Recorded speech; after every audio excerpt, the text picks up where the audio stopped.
Hi, welcome to Learning Monkey. I am Raghu here. In this class, we will discuss about inheritance and instance variable concept.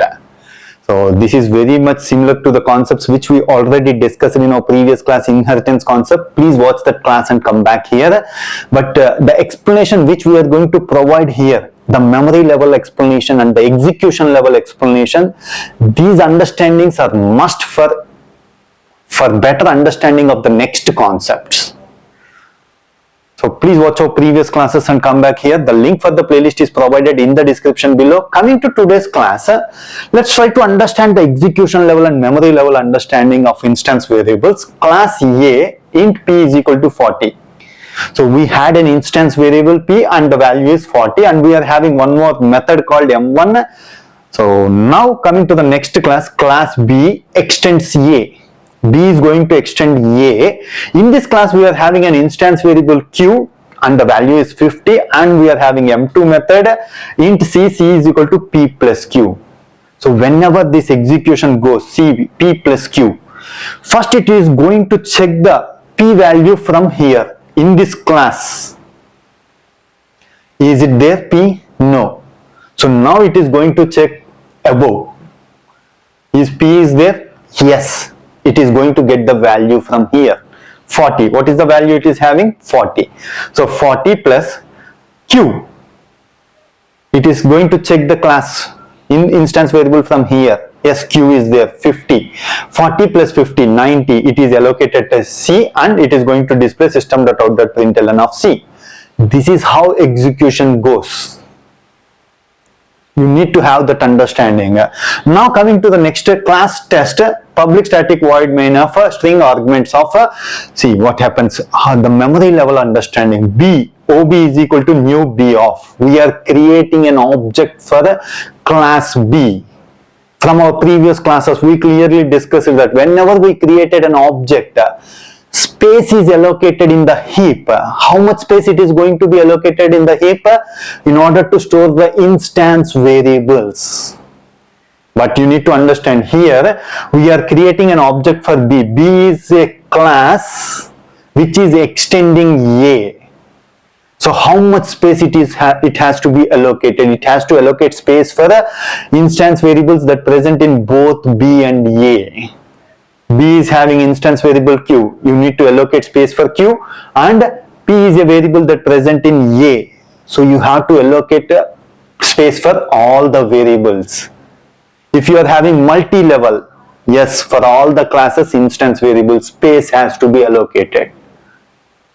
So this is the memory level understanding you needed. And now once the memory is allocated, ob.m2 off. When you call the method m2, it started executing and it is going to check the value. If it is present in the present class, it is going to use it. If it is not there, it will check the instance variables for class A. And it is going to get the value from class A. And one more important point you need to understand, this is very, very important. In order to understand this point, this class is, we made this class for exclusively understanding this point. Now, change the concept. Int Q is equal to 50. Instead of Q, write P is equal to 50. Means you are having same instance variable name.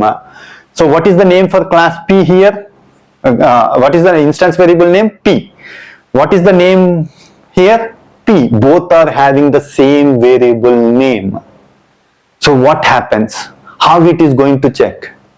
That is the point you need to understand. Then void m2 of int C is equal to P plus P. Write it as instead of P plus Q, because we don't have the variable Q.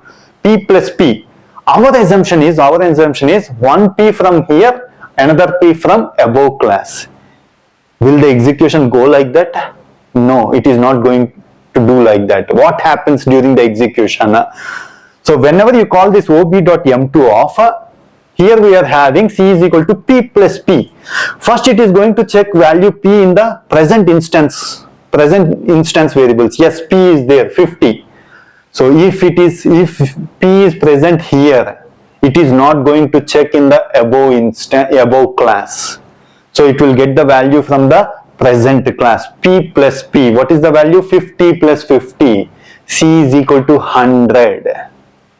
That is what the output you are going to get. But let's take a situation. Suppose you are writing some logic and you need to access the variable from the above class. If you want to access this variable, how we are going to do that? Is it possible?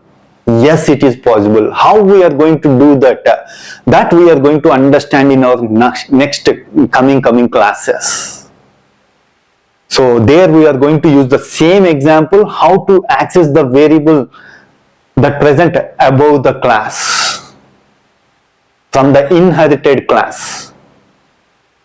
If you have this level of understanding the object-oriented concepts and applying them is very easy. Hope you understand these concepts. If you have any questions regarding the concept, please post your questions in the comment section below. Thanks for watching. If you haven't subscribed to our channel, please subscribe to our channel and press bell icon for the latest updates. Thank you.